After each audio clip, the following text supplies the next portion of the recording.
My dad passed away in May of 2014 from pancreatic cancer. Our first experience with palliative care was unfortunately a negative one initially.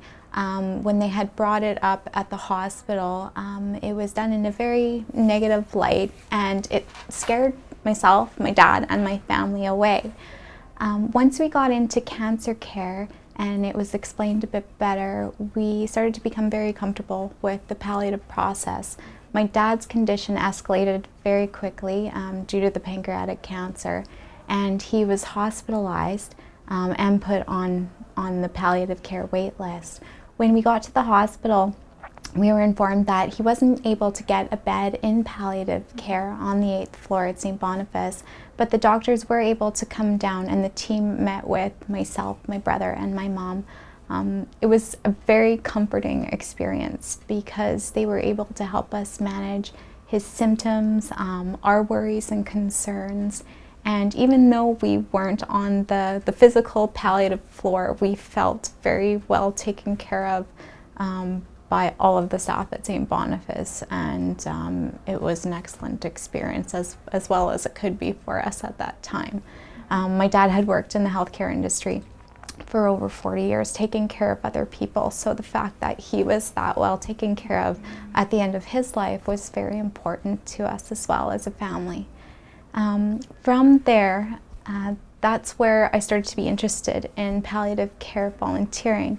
I have a science background and am hoping to become an oncologist one day. I've applied to medical school, and I know that having palliative care experience is very important to becoming the best possible physician I can be. Life and death is a huge part of medicine, and while a lot of physicians mostly focus on life as that's our goal, some patients die too, and we have to be able to know how to help them, help their families, and walk alongside them as they go through that.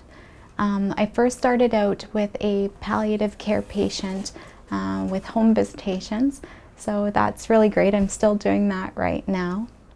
And I also do a volunteer role on the 8th floor at St. Boniface Hospital on the palliative care unit. That has taught me a tremendous amount. Every patient you see is different. No one patient is the same.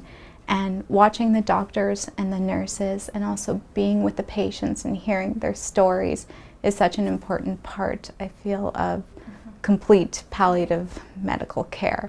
I feel like that a lot of times, you know, you need that team effort. And when my dad was being taken care of, I'll never forget, there was a healthcare aide who had come in to give him his shower.